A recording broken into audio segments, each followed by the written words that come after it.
The 1990s. What has been called a blah generation when it comes to politics and music, but one that did offer a ton of exciting films. And the Oscar races for the decade were also full of great works. So while 5 films were nominated each year, like we've done twice before, we're going to dive into the decade and have a closer look. Once again, we'll look at least 5 more films from each year that could have been Best Picture nominees, but came up just shy. Let's get going.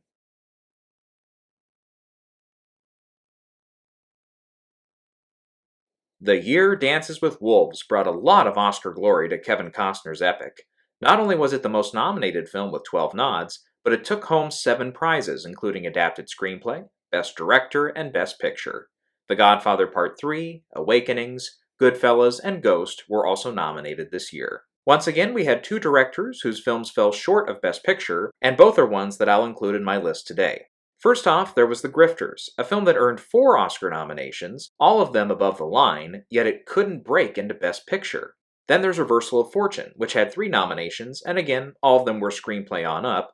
It even took home Best Actor for Jeremy Irons. Number 8 on my list was the technical marvel that year, Dick Tracy. Warren Beatty's film was way up there for nominations that year, tying with Godfather Part 3 with 7 nods, both films in second place for most nominations that year. True, all but one of these were below the line, but it would definitely have earned a nomination if there were 10 slots.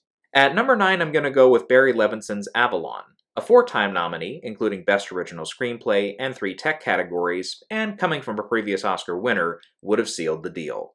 Number 10, I'm going with 5-time nominee Cyrano de Bergerac, which, like Dick Tracy, earned most of its support in tech categories plus foreign language film, but did earn Gerard Depardieu a Best Actor nod as well. While in my heart of hearts I'd love to say something like The Hunt for Red October could have vied for a Best Picture slot, I don't think it would have happened, even at 10 nominees. It just didn't have the support, so I'm locked in with my 5 additional picks.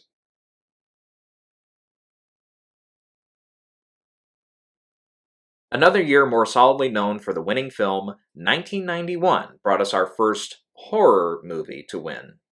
Well, it should be classified as horror, but it's more often referred to as a thriller. Silence of the Lambs really doesn't need any introduction.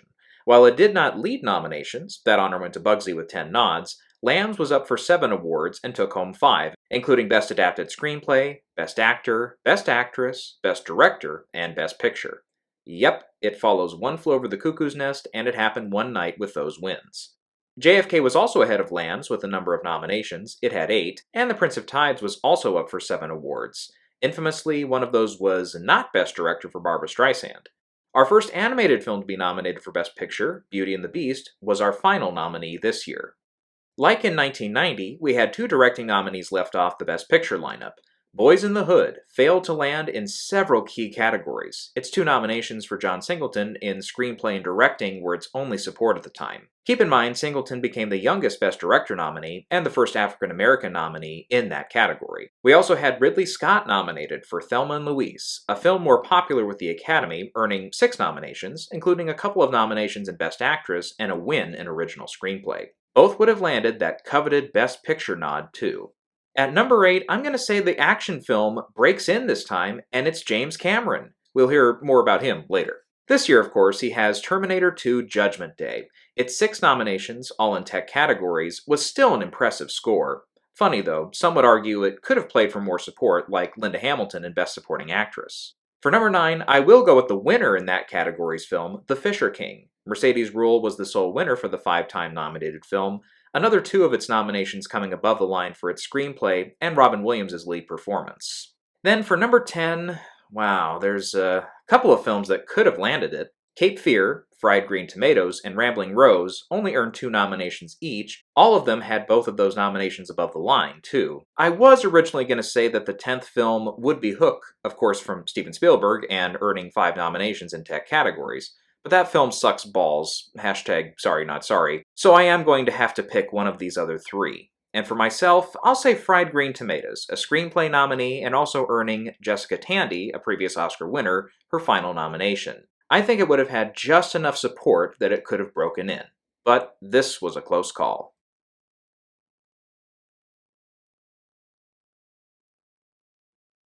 The original coming out party for Clint Eastwood as a director, Unforgiven, won 4 Oscars that night, including Best Director, Best Supporting Actor, and Best Picture. It tied with Howard's End for most nominations at 9. A Few Good Men, The Crying Game, and Scent of a Woman topped off Best Picture that year. The Player from Robert Altman was our sole directing nominee this year whose film was not in Best Picture. It also earned screenplay and film editing nods, and being about Hollywood also doesn't hurt it, so I'll call it nominee number 6. For number 7, even though he had a lot of controversy around him, I think Woody Allen's past success with the Academy would have been enough to get him over the hump, and Husbands and Wives would have made the cut. Its screenplay and acting nods also help. At number 8, let's stick with another Disney film, Aladdin. The box office juggernaut was among the most nominated films that year with 6 nods, all of them in tech categories, mind you. But as we've seen with previous examples in my first videos, animation was probably close to breaking into Best Picture in between Up and Beauty and the Beast, and this was one of them. I'll put another film about movie making in at number 9, the biopic Chaplin. While it only earned 3 nominations, 2 in tech categories and 1 in Best Actor for Robert Downey Jr., it also came from Oscar winner Richard Attenborough, so that really helps. Number 10 for me is a really close battle between Bram Stoker's Dracula, directed by Francis Ford Coppola, and A River Runs Through It, directed by Robert Redford. Both directors had earned wins in the past, and while Coppola's film did have more nominations, all in tech categories, and it won 3 out of its 4, I don't know if the Academy would have dug having a horror film nominated in back-to-back years. River Runs Through It, meanwhile, won cinematography that year, but also earned a nod in adapted screenplay, a feat that Coppola's film couldn't achieve. I'll give the edge to Redford and A River Runs Through It.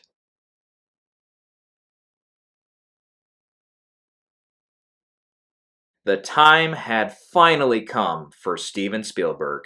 By 1993, not only had he been responsible for helping turn Hollywood around and launching the blockbuster era with Jaws, he'd also been a 5-time Academy Award loser.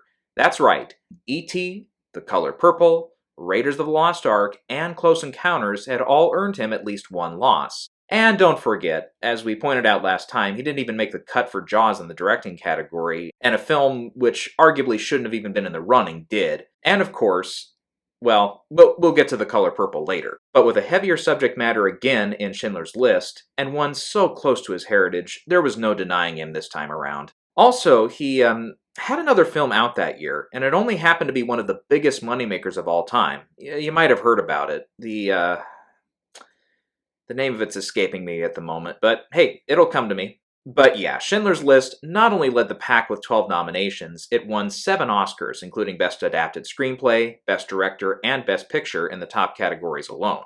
The 4 unfortunate fellow nominees that didn't stand a chance this year were The Piano, The Remains of the Day, In the Name of the Father, and The Fugitive. That year, we again had one director not make the Best Picture cut, and funny enough, it's the same director as last year, Robert Altman. And like a couple other examples in my first video, since Shortcuts had absolutely no other love in other categories, I can't say it would have broken into Best Picture, so our other 5 films will have to come from elsewhere.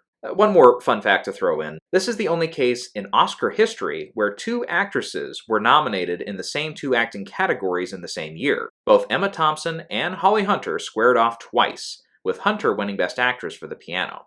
Also harkening back to the past videos in this series, we had The Dark Knight in 2008 and Close Encounters in 1977 both be films that I list as undeniables. If there were more slots in their respective years, they would have landed Best Picture, no quarter. 1993 offered one of these as well for me, Philadelphia.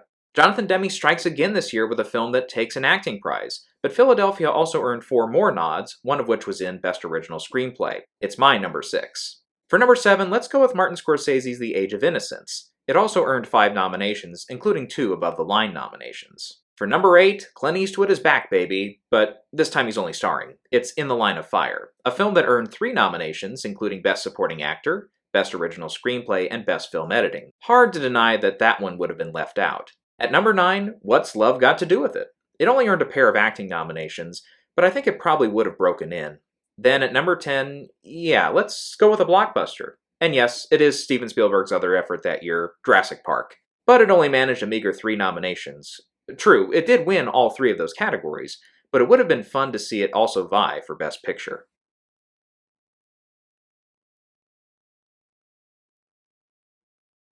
This is a pretty giant year for Oscar lovers. A lot of fans bounce back and forth between which Best Picture nominee this year is the best film of the year, and surprisingly few of them agree with the Academy. I do. Forrest Gump was the champ that year, leading with 13 nominations and taking home 6 prizes, including Best Adapted Screenplay, Best Director, Best Actor, and Best Picture. Now, let's get into the fun facts this year. So Best Actor went to Tom Hanks this year, who had just won last year for Philadelphia, and he is to date the most recent back-to-back acting winner, and the 5th actor to do it overall. We also had a tie this year in Best Live Action Short. Frank Kafka's It's a Wonderful Life and Trevor shared the prize. Also, Tom Hanks, Diane Wiest, and Jessica Lange all won acting categories this year and became repeat winners the same night. And Diane Wiest also became the first person to win 2 Oscars, being directed by the same person, Woody Allen. Speaking of which, Woody Allen's film Bullets Over Broadway, Pulp Fiction, and The Shawshank Redemption all tied for second most nominations at 7. Whew. Okay, let's just stick with our 5 original nominees for Best Picture. You had Gump, Pulp Fiction, Shawshank, Quiz Show, and 4 Weddings at a Funeral. Now that's an all-star lineup. Now, Bullets Over Broadway was probably very, very close to a picture nomination, and with a directing nod, 3 acting nominations, including a win for the aforementioned Diane Wiest, and another nod for original screenplay, and 2 more tech nods, it's an easy call. This would have been nominee number 6. We also saw Krzysztof Kieslowski nominated for Red, part of the Colors trilogy. I'll come back to him. Maybe his film would have broken into Best Picture, maybe not. True, it was also up for screenplay and cinematography, but for right now, we've got quite a few other contenders to go over. How about Ed Wood? Sure, Tim Burton's past films did earn some Oscar attention, but one of his better efforts only made 2 categories, both of which it won for, Supporting Actor for Martin Landau and Best Makeup. In a less competitive year, it easily could have broken into more categories, like Best Actor for Johnny Depp, Burton for Directing, and Adapted Screenplay too, just for starters. And how about Disney's animated entry that year, The Lion King? True, all 4 of its nominations came from the 2 music categories, but let's not forget it also won the Golden Globe that year for Best Motion Picture, Musical, or Comedy, so it had some clout to it. Plus, we can picture it alongside Beauty and the Beast and Aladdin as representation of Oscar success for the Disney Renaissance period. So, we have 2 more slots left if those other 3 get in. I think one of these 2 remaining slots has to go to Legends of the Fall. It landed 3 nominations, all in tech categories, but with an all-star cast and coming from Edward Zwick, I see it clearing the hurdle of not having acting or screenplay nods to support it. Now, for number 10, as Ron Burgundy once said, "This is hard. I am in a pickle." I could just default to Red. After all, the 2 other nominations outside of Best Director are impressive, but we have some other fun choices, so let's see what we can mine from them. I think it comes down to these 3. The Madness of King George, a film that went over okay in the States but fared much better with the Brits, earning 4 nominations, 3 of which were above the line. Then there's Speed, which almost pulled a Jurassic Park, 3 tech categories, and 2 wins. And there's Little Women, also earning 3 nominations, only 1 of which was above the line, but it has a strong literary source material, and Winona Ryder was nominated in back-to-back years, The Age of Innocence being her nomination from 1993. I think I will go more prim and proper here and say Madness of King George would have made it in. But again, 1994 was a really, really, really strong year for film.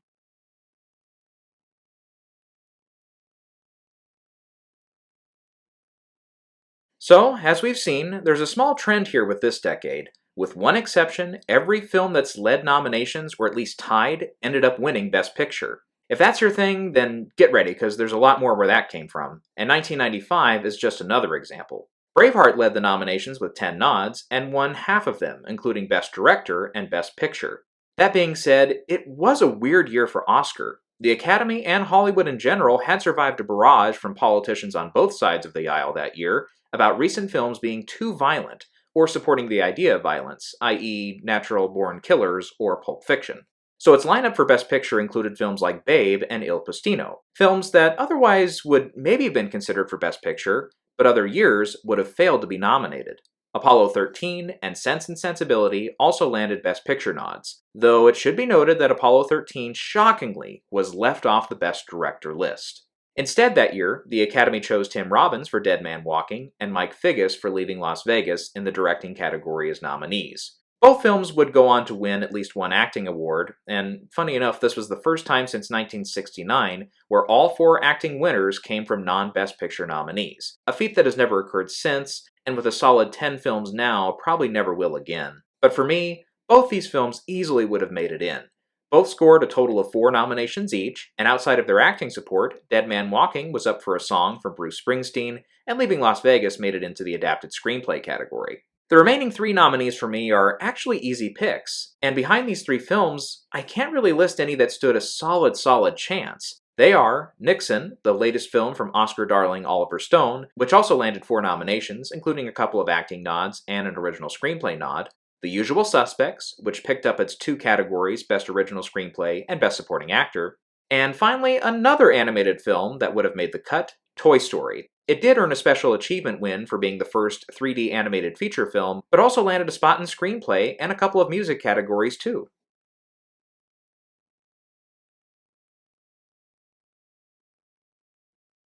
Yep, 1996 was the year of The English Patient. Known as a year when independent films overtook the ceremony, and arguably since then, Oscars tended to include more of them than fewer, unlike in past years where studio films dominated. Anthony Minghella's film scored 12 nominations, the most that year, and the most wins with 9, including Best Director, Best Supporting Actress, and Best Picture. I will point out Fargo was up there as well that year, with 2 big wins in Original Screenplay and Best Actress. Secrets and Lies, Jerry Maguire, and Shine all earned Best Picture nominations as well. 2-time Academy Award winner Milos Forman was up for Best Director again that year for The People vs. Larry Flint. But, you're right, no Best Picture nomination. Surprisingly, the competition wasn't very strong that year, so with only Woody Harrelson's Best Actor nod backing that film up, another year I might have said it would have missed the cut for Best Picture, but no, I say it's nominee number 6 in 1996. Next up for me is Sling Blade. It also only earned 2 nominations, both for Billy Bob Thornton, but I have a soft spot in my heart for this movie, and clearly its upset win in adapted screenplay over English Patient meant the Academy also liked it. For number 8, The Crucible. Based off the famous Arthur Miller play, and with an all-star cast, it also suffered the fate of being up for only 2 Oscars, Best Supporting Actress and Adapted Screenplay, with Miller himself doing the adaptation. Another year Winona Ryder, Daniel Day-Lewis, and or Paul Scofield could have broken into acting races, and Best Picture could have also been an easy grab. Evita is my number 9. It was infamously left off the Best Actress lineup for Madonna's performance, but it earned more nominations than any other non-Best Picture nominee that year with 5. Only in tech categories, true, but that one would have made the cut with more slots. And for number 10, and again, I don't have any other choices to offer up here, I have to go with Kenneth Branagh's Hamlet. 4 nominations and a 4-hour runtime in its extended cut. 3 of its nominations came in tech categories, but that adapted screenplay nod does help it.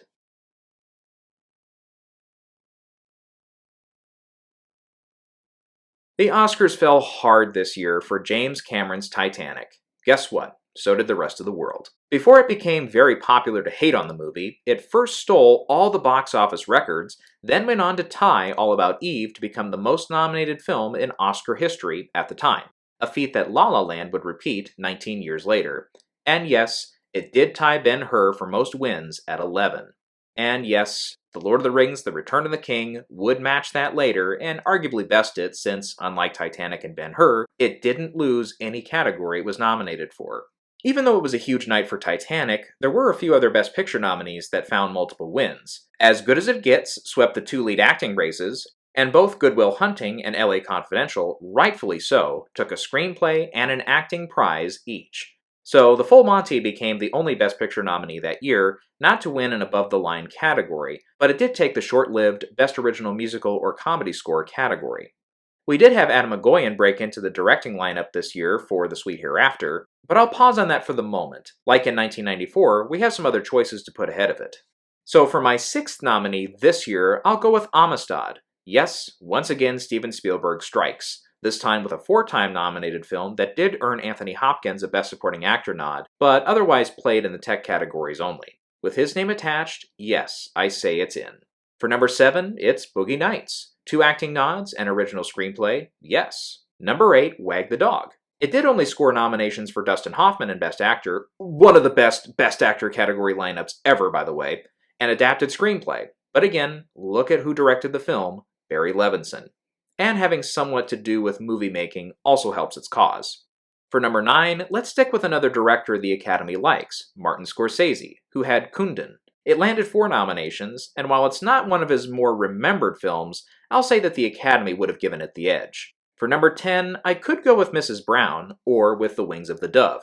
Both played in Best Actress, and Wings of the Dove did earn a screenplay nomination in addition to its 2 tech nods, but I think I'm going to circle back to The Sweet Hereafter and give it the thumbs up to be our 10th nominee.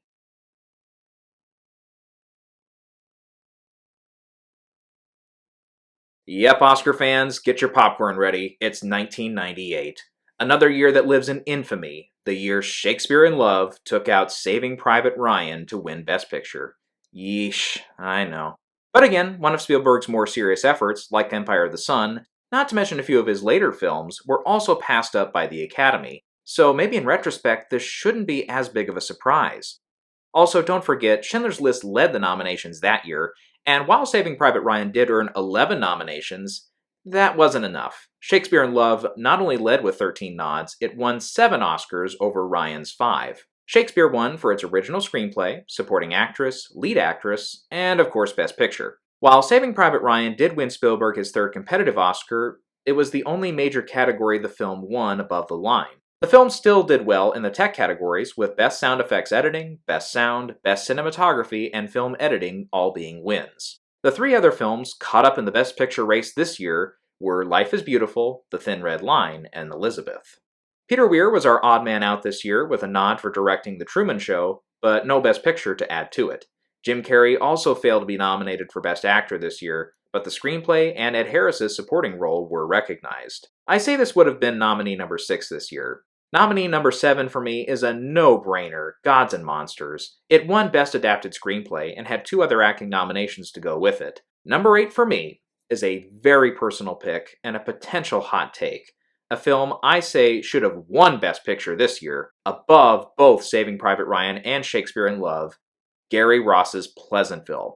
The fact that the Academy only gave this thing 3 nominations is a travesty. Why wasn't it considered for Best Picture, Best Director, Best Original Screenplay? Most tragic of all, why not consider it for acting? Joan Allen could have won Best Supporting Actress this year. Okay, let's take the boxing gloves off and move on to number 9. Affliction is my choice. Even though it only played in a couple of acting categories, winning Best Supporting Actor, it again, in a less competitive year, could have fought for even more love from the acting categories, as well as writing. And finally, I'll go with A Simple Plan, a film that only had 2 nominations as well, one for Supporting Actor and the other for Adapted Screenplay. A Civil Action also earned a couple of nominations, one of which came in Supporting Actor for Robert Duvall, and I think that one came close, but no cigar.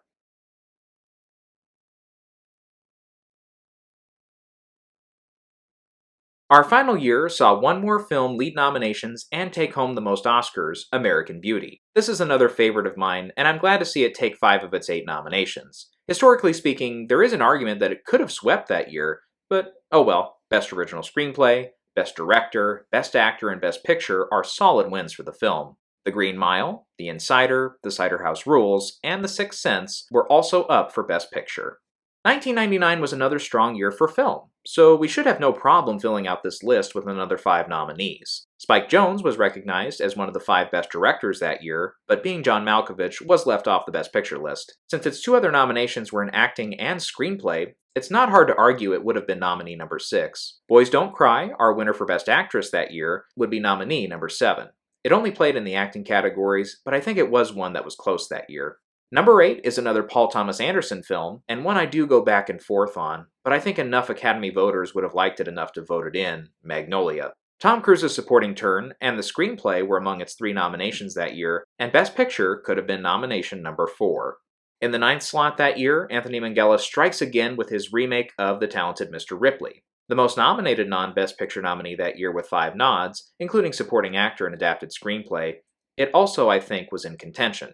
Then number 10 is really close. It's either Topsy-Turvy, a 4-time nominee for Mike Leigh, or it's the box office smash The Matrix, which swept all 4 of its nominations. Yeah, let's go with The Matrix, even though it's not one of my favorites. So, there you have it. The 90s are in the books. Next time we're going back into the past and honoring the films of the 1960s.